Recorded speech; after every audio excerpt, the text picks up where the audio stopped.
ದೇಶವನ್ನ ಉಳಿಸ್ಲಿಕ್ಕೋಸ್ಕರ ಈ ಕಾರ್ಯಕ್ರಮವನ್ನ ಹಮ್ಮಿಕೊಂಡಿದ್ದೇವೆ.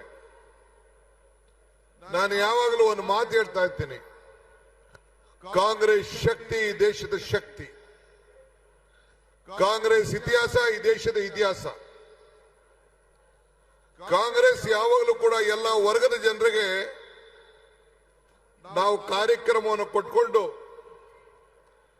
ಬದುಕಿನ ಬಗ್ಗೆ ಬದಲಾವಣೆಯನ್ನು ತರುವಂತ ಕೆಲಸ ಯಾವಾಗಲೂ ಕೂಡ ನಾವು ಮಾಡ್ಕೊಂಡು ಬರ್ತಾ ಇದ್ದೇವೆ. ಇದು ಮನ್ರೇಗಾ ಕಾರ್ಯಕ್ರಮ ಏನು ಇವತ್ತು ಈ ಹೋರಾಟ ಇಟ್ಕೊಂಡಿದ್ದೇವೆ ಮಹಾತ್ಮ ಗಾಂಧೀಜಿ ಅವರ ಹೆಸರಿನಲ್ಲಿ. 20 ವರ್ಷದ ಹಿಂದೆ ಮಾನ್ಯ ಬಡ ಜನತೆಯ ಉದ್ಯೋಗವನ್ನ ಹೊಟ್ಟೆ ತುಂಬುವಂತ ಒಂದು ಕಾರ್ಯಕ್ರಮ ಇದೆಯಲ್ಲ, ಅವರ ಕೈಗೆ ಕೆಲಸವನ್ನು ಕೊಡುವಂತ ಕಾರ್ಯಕ್ರಮ ಇದೆಯಲ್ಲ, ಇಡೀ ದೇಶಕ್ಕೆ ಒಂದು ಬದಲಾವಣೆ, ಒಂದು ಕ್ರಾಂತಿಕಾರಿಯಾದಂತಹ ಕಾರ್ಯಕ್ರಮ. ಈ ಕಾರ್ಯಕ್ರಮವನ್ನ ಮಹಾತ್ಮ ಗಾಂಧೀಜಿಯವರ ಹೆಸರಿನಲ್ಲಿ ಇಟ್ಟು ಗ್ರಾಮ ಪಂಚಾಯಿತಿಗಳು ಈ ಕಾರ್ಯಕ್ರಮವನ್ನ ತೀರ್ಮಾನ ಮಾಡಬೇಕು ಅಂತ ಹೇಳಿ ನಾವು ಈ ಕಾರ್ಯಕ್ರಮವನ್ನ ರೂಪಿಸಿತು. ಹಸಿದ ಹೊಟ್ಟೆಗೆ ಖಾಲಿ ಜೋಬ್ಗೆ ಇವತ್ತು ಅದರ ನೋವು ಏನು ಅಂತೇಳಿ ಅರಿವಿದೆ. ಇವತ್ತು ನಮ್ಮ ಹೆಣ್ಣುಮಕ್ಕಳು 60% ಹೆಣ್ಣುಮಕ್ಕಳು ಹಳ್ಳಿಗಳಲ್ಲಿ ಇವತ್ತು ಕೂಲಿಯನ್ನ ಮಾಡ್ತಾ ಇದ್ದಾರೆ. ಯಾರೇ ಪಂಚಾಯತಿಯಲ್ಲಿ ರಿಜಿಸ್ಟರ್ ಮಾಡಿಕೊಂಡ್ರೆ ಪಂಚಾಯತಿಯವರೇ ಈ ಕೆಲಸವನ್ನ ನಿರ್ಧಾರ ಮಾಡುವಂತ ಒಂದು ತೀರ್ಮಾನ ನಾವೆಲ್ಲ ಮಾಡಿದ್ದೇವೆ.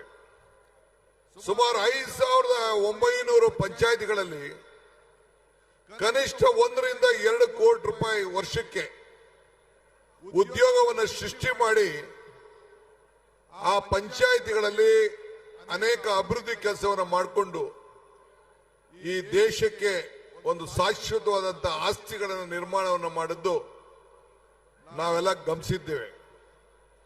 ನಿಮ್ಮ ಕಣ್ಣುಗಳೇ ಸಾಕ್ಷಿ, ನೀವೇನ್ ಕಿವಿನೇನು ಕೇಳಬೇಕಾದಿಲ್ಲ, ನಿಮ್ಮ ಕಣ್ಣುಗಳು ಸಾಕ್ಷಿ.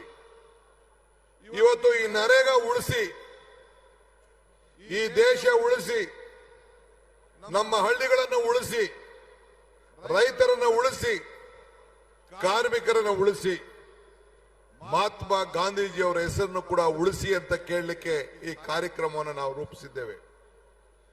ದೀಪ ಹತ್ತಿ ಆರಿ ಹೋಗುವಾಗ ಜೋರಾಗಿ ಉರಿತದಂತೆ, ಹಂಗೆ ಬಿಜೆಪಿಯ ಅಂತಿಮ ದಿನಗಳು ಬಂದು ಈ ಕಾರ್ಯಕ್ರಮವನ್ನ, ಈ ಗಾಂಧೀಜಿಯವರ ಹೆಸರನ್ನ ಬದಲಾವಣೆ ಮಾಡುವಂತ ಕೆಲಸ ಮಾಡ್ತಾ ಇದೆ.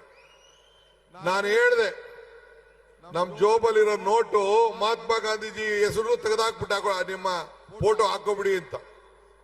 ಮಹಾತ್ಮ ಗಾಂಧೀಜಿಯವರ ಹೆಸರಿನಲ್ಲಿ ಪ್ರತಿಯೊಂದು ನೋಟ್ನಲ್ಲೂ ಮಹಾತ್ಮ ಗಾಂಧೀಜಿಯವರ ಫೋಟೋ ಇದೆ. ಅದಕ್ಕೆ ನಾವು ಪಕ್ಷ ಮತ್ತು ಸರ್ಕಾರ ನಾವೆಲ್ಲ ಚರ್ಚೆ ಮಾಡಿ ಗ್ರಾಮ ಪಂಚಾಯತಿಯ ಪ್ರತಿಯೊಂದು ಗ್ರಾಮ ಪಂಚಾಯತಿ ಹೆಸರುಗಳ ಮುಂದೆ ಮಹಾತ್ಮ ಗಾಂಧೀಜಿ ಹೆಸರನ್ನ ಇಟ್ಟು ಆ ಊರಿನ ಗ್ರಾಮ ಪಂಚಾಯತಿ ಅಂತೇಳಿ ಮಾಡಬೇಕು ಅಂತೇಳಿ ಆ ತೀರ್ಮಾನವನ್ನು ನಾವು ಮಾಡಿದ್ದೇವೆ.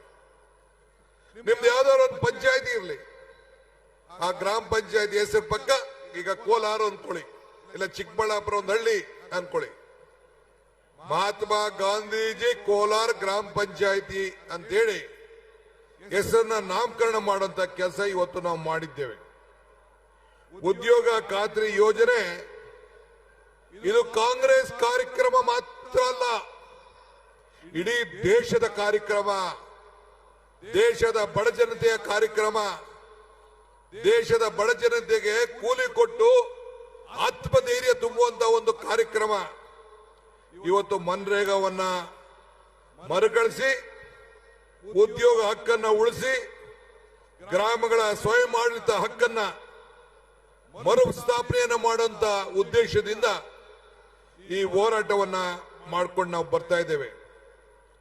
ಕನ್ನಡಿಗರ ಮೇಲೆ, ಭಾರತದ ಬಡ ಜನತೆ ಮೇಲೆ ಇದೊಂದು ದೊಡ್ಡ ಅನ್ಯಾಯ ನಡೀತಾ ಇದೆ. ನಾನು ನಿಮ್ಗೆ ಹೇಳ್ತಾ ಇದ್ದೀನಿ, ನಮ್ಮ ಪಂಚಾಯತಿಗಳಲ್ಲಿ 60% ರಾಜ್ಯ ಸರ್ಕಾರ ಕೊಡಬೇಕು ಅಂತ ಹೇಳ್ತಾ ಇದ್ದಾರೆ. 40% ಬಿಜೆಪಿ ಇರುವಂತ ಯಾವ ರಾಜ್ಯದಲ್ಲೂ ಕೂಡ ಇದನ್ನ ಒಪ್ಪಲಿಕ್ಕೆ ತಯಾರಿಲ್ಲ. ಪಕ್ಕದ ರಾಜ್ಯದ ಚಂದ್ರಬಾಬು ನಾಯ್ಡು ಅವರು ಕೂಡ ನಮ್ಮ ಕೈಲಿ ಕೊಡಕ್ ಆಗಲ್ಲ, ಇದಕ್ಕೆ ಪರ್ಯಾಯ ವ್ಯವಸ್ಥೆ ಮಾಡಬೇಕು ಅಂತ ಹೇಳಿದ್ದಾರೆ. ಈಗ ಅವ್ರಿಗೆ ಎದುರುಕೊಂಡು ಎಲ್ಲಿ ಸರ್ಕಾರ ಬಿದ್ದೋಗ್ಬಿಡ್ತದೋ ಅಂತ ಹೇಳಿ ಅವ್ರಿಗೇನೋ ಒಂದು ಪಾಲಿಶ್ ಮಾಡಿ ಓಟನ್ನು ಹಾಕ್ಸ್ಕೊಂಡ್ರು.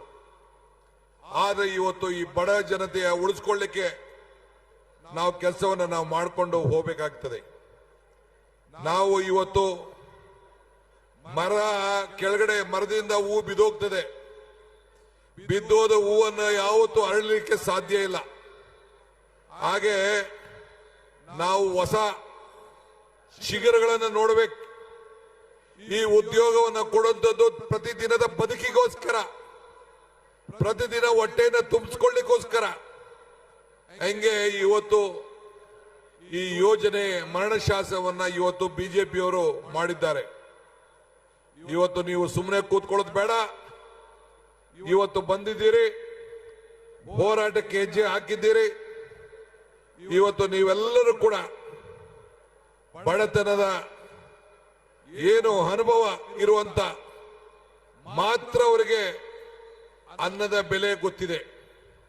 ಆದ್ರಿಂದ ಕಾಂಗ್ರೆಸ್ ನಮ್ಮ ಬಡ ಜನತೆಯ ಆರ್ಥಿಕ ಶಕ್ತಿಯನ್ನು ತುಂಬುವಂತ ದೃಷ್ಟಿಯಿಂದನೇ ಇವತ್ತು ನಾವು 5 ಗ್ಯಾರಂಟಿಗಳನ್ನು ತೆಗೆದುಕೊಂಡು ಬಂದು, ಅದೇ ರೀತಿ ಉದ್ಯೋಗ ಖಾತ್ರಿ ಗ್ಯಾರಂಟಿ ಇದು.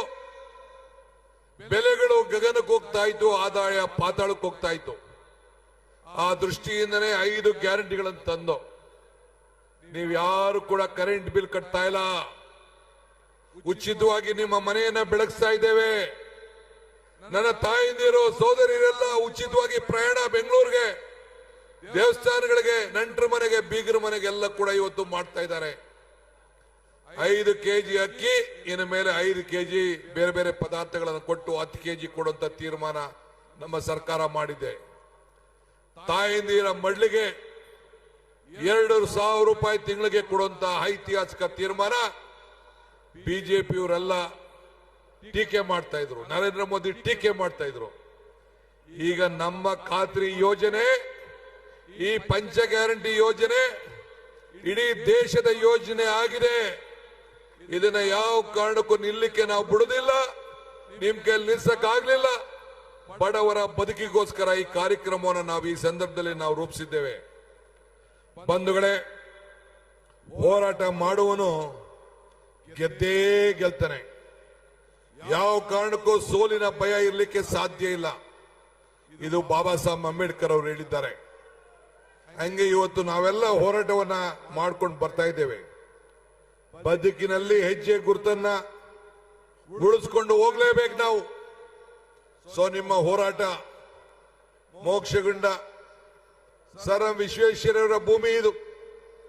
ಈ ಭೂಮಿಲಿ ತ್ಯಾಗವನ್ನ ಮಾಡಿಕೊಂಡು ನೀವೆಲ್ಲ ಸೇರಿ ಕೆಲಸವನ್ನ ಮಾಡಿಕೊಂಡು ಈ ಹೋರಾಟಕ್ಕೆ ಹೆಜ್ಜೆಯನ್ನು ಹಾಕೊಂಡು ಬರ್ತಾ ಇದ್ದೀರಿ. ಈ ದೇಶದಲ್ಲಿ ಮಹಾತ್ಮ ಗಾಂಧೀಜಿಯವರ ಹೆಸರನ್ನ ಯಾರ ಕೈಲೂ ಅಳಿಸ್ಲಿಕ್ಕೆ ಸಾಧ್ಯ ಇಲ್ಲ.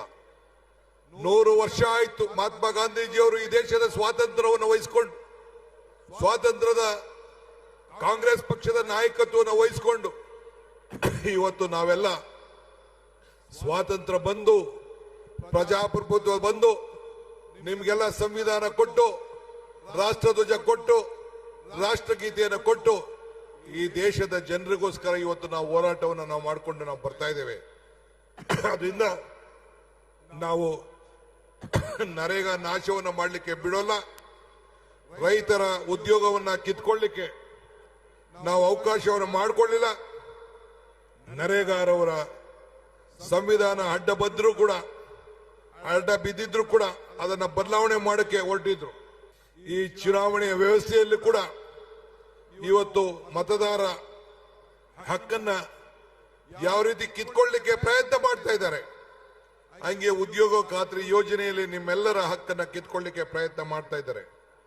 ನನ್ನ ತಾಲೂಕಲ್ಲಿ ನಿಮ್ಗೆ ಹೇಳ್ಬೇಕು ಅಂದ್ರೆ ಒಂದು ವರ್ಷಕ್ಕೆ 5 ಕೋಟಿ ರೂಪಾಯಿ ಉದ್ಯೋಗ ಖಾತ್ರಿ ಯೋಜನೆ ಕೆಲಸ ಮಾಡಿ ಸೆಂಟ್ರಲ್ ಗೌರ್ಮೆಂಟ್ ಸರ್ಟಿಫಿಕೇಟ್ ಕೊಟ್ಟಿದ್ದಾರೆ. ನಮ್ಮ ಜಿಲ್ಲೆಯಲ್ಲಿ ಎಷ್ಟೋ ಜನ ನಿಮ್ಮ ಪಂಚಾಯತಿಯವರೆಲ್ಲ ಬಂದು ನೋಡಿದ್ದಾರೆ. ಇಡೀ ರಾಷ್ಟ್ರದಲ್ಲೇ ನಂಬರ್ 1 ಪಂಚಾಯತ್ ತಾಲೂಕು ಅಂತೇಳಿ ಸರ್ಟಿಫಿಕೇಟ್ ಬಿಜೆಪಿಯವರು ಕೊಟ್ಟಿದ್ದಾರೆ. ಹಿಂಗೆ ನಾವು ಅಸೆಟ್ ಕ್ರಿಯೇಷನ್ ಅನ್ನ ನಾವು ಮಾಡಿದ್ದೇವೆ. ಬಡವರ ಬದುಕಿನಲ್ಲಿ ಒಂದು ಹೊಸ ರೂಪ ಕೊಟ್ಟಿದ್ದೇವೆ. 60,000 ಇಂಗು ಗುಂಡಿಯನ್ನು ಮಾಡಿದ್ದೇವೆ. 54,000 ದನ ಕೊಟ್ಟಿಗೆಯನ್ನು ಮಾಡಿದ್ದೇವೆ. ಇವತ್ತು ನೀವು ಕೂಲಿಯನ್ನ ಪಡ್ಕೊಳ್ಳಿಕ್ಕೆ ಅವಕಾಶವನ್ನು ನಾವು ಮಾಡಿಕೊಟ್ಟಿದ್ದೇವೆ. ನಿಮ್ ಜಮೀನನ್ನ ಮಟ್ಟ ಮಾಡ್ಕೊಳ್ಳಿಕ್ಕೆ ಅವಕಾಶವನ್ನು ಮಾಡಿಕೊಟ್ಟಿದ್ದೇವೆ. ಇಂಥ ಕಾರ್ಯಕ್ರಮವನ್ನು ಬದಲಾವಣೆ ಮಾಡಲಿಕ್ಕೆ ಬಿಡೋದು ಬೇಡ. ನೀವೆಲ್ಲ ಸಹಕಾರ ಕೊಡಬೇಕು. ಈ ಕಾರ್ಯಕ್ರಮಕ್ಕೆ ದುಡ್ದಂತೆ ಎಲ್ಲ ನನ್ನ ಬ್ಲಾಕ್ ಕಾಂಗ್ರೆಸ್ ಅಧ್ಯಕ್ಷಗಳು, ಮುಖಂಡಗಳು, ಜಿಲ್ಲಾ ಕಾಂಗ್ರೆಸ್ ಅಧ್ಯಕ್ಷಗಳು, ಶಾಸಕರು, ಮಂತ್ರಿಗಳು, ನಮ್ಮ ಪದಾಧಿಕಾರಿಗಳು ಎಲ್ಲರೂ ಕೂಡ ಈ ಸಂದರ್ಭದಲ್ಲಿ ಅಭಿನಂದಿಸಿ ಶುಭ ಹಾರೈಸಿ ನನ್ನ ಮಾತನ್ನು ಮುಗಿಸ್ತೇನೆ. ಜೈ ಹಿಂದ್, ಜೈ ಕರ್ನಾಟಕ.